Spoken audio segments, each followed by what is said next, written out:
Hey Connor, I thought you said you were going to review Dead Space. Yeah. New Ratchet Clank games come first. Perhaps this will come as a surprise. I mean, it definitely came as a surprise to me when I sat down and thought about it. But Ratchet Clank is actually a franchise I hold in relatively high esteem. I've beaten pretty much all of them, including All for One, which I didn't think was that bad. It tangibly added new dimension to the franchise while keeping its identity intact, and I don't think you could have reasonably asked for more. Oh well. After a string of mini adventures for the PS3, the duo lay dormant for a while. Now that they're back, the question I had going into this was how, after leaving off into the Nexus, they were going to build on the franchise. Well, as it turns out, they weren't. In case you have no idea, this is a soft reboot of sorts, and it's structurally a remake of the very first game. It's actually framed entirely in flashback, because it starts with good old Captain Quark in prison, and being pissed off no one called him about his input into a movie about Ratchet & Clank. Oh fuck me, there is a Ratchet & Clank movie, and it's coming out in like 2 weeks! Well anyway, Quark promises to tell his side of the story, which is the game we end up playing. And as someone who grew up with Ratchet & Clank but only saw it to the end a few years ago, one of the most fun parts of this game is seeing what they changed. For example, Skid McMarx is this guy's nephew now, I'm not sure where that came from, and instead of being shot down over this backwater planet, he was opening up his sports shack on it.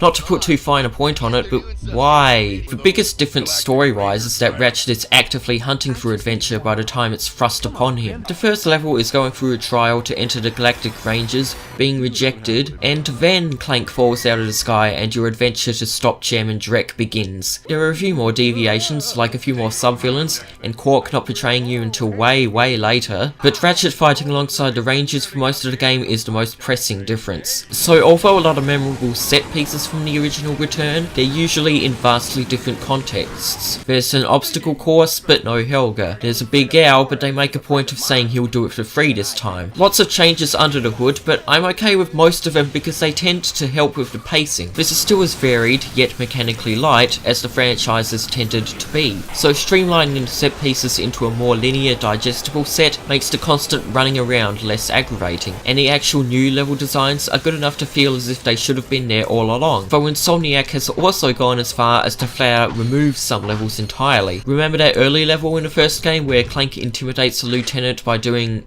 nothing? Yeah, that's gone. As is that rain slick city right near the end where Clank gets struck by lightning. I'm sure it sounds confusing that I haven't mentioned planet names and all, but honestly, do you remember half of them? I'm not exactly a revisionist when it comes to artistic intent, but the levels that were cut weren't exactly the best to begin with if you ask me, except for Quark's obstacle course. That was arguably the landmark level of the first, and there's really nothing to replace it. But more than just level and set piece placement, the actual gameplay has been improved too. The biggest one is how enemies act. I played the original for a couple of hours the day before I bought this, and it was a bit of a shock being able to coast through the game using the Omni Wrench alone. With how enemies require flanking and jumping over slow projectiles, it's clear this was still made with someone like Spyro in mind, who always required you to get up close, so when you use even a basic blaster, they don't know how to react. The PS4 reboot is closer to Ratchet & Clank 3 combat-wise, with everyone packing heat and the screen tending to fill with projectiles and dropped bolts and even the simplest scuffles. Lots of circle strafing and jumping to dodge required. It is somewhat shallow, but it's frenetic,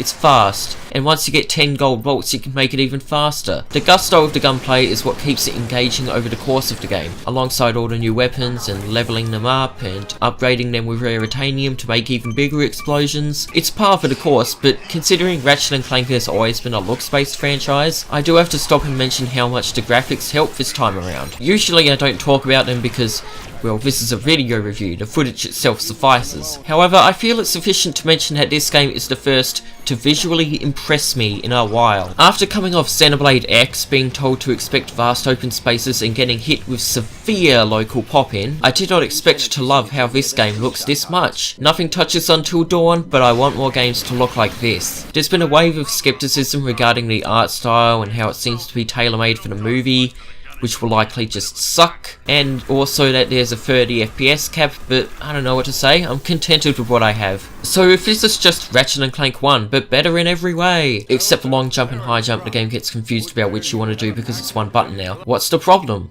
Well, if you look a little closer, you might get a hint. This reboot may have brought me back to a simpler time when I didn't have to worry about the pressures of adulthood and so on, but it also reminded me of one of the great playground debates of the PlayStation 2 era. Jak and Daxter was better than Ratchet and Clank. When I finally sat down and beat Ratchet and Clank 1, I thought it was a fun, bouncy adventure, but one where the design was undercooked. I maintain 3 is the best of the series, because that's where it best found its identity as this balls-to-the-wall shooter, and the reboot scoots closer to 3 in terms of gunplay, but still rigidly sticks to the level design of 1. Open levels splitting off into 2 or 3 paths, which may or may not be cordoned off by obstacles you need equipment upgrades to get past. It's like Metroidvania, except not, because you don't really need to find anything. Level design is fairly linear behind the whole path setup, outside some secrets like the gold bolts. And despite all the little mini-games and micro-challenges, the fact the game doesn't really build upon itself over time can make it a bit tiresome. My big hang-up is that although I think this is a better interpretation of a 14-year-old game, it still has the design of a 14-year-old game, that even back then I didn't quite think was among the classics of its genre. And despite all its differences and its claims to evolution, the PS4 game leans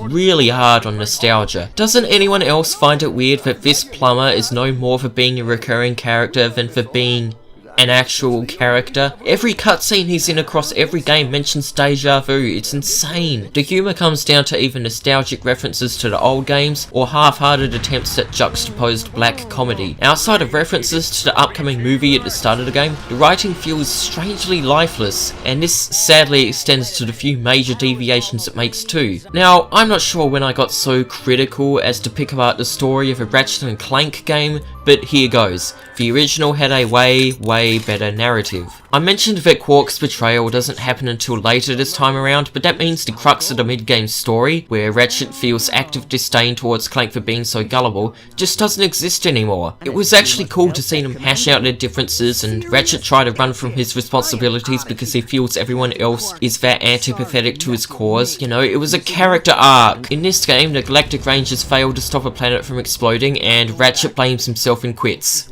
For about a minute. What was once an impassioned character study punching above its weight is now the most rote of rote plot points. The big upset though, Dr. Nefarious is in this game now. Oh yay, you cry, Dr. Nefarious with the... and the... Oh, Janice, you'll always be the love of my life.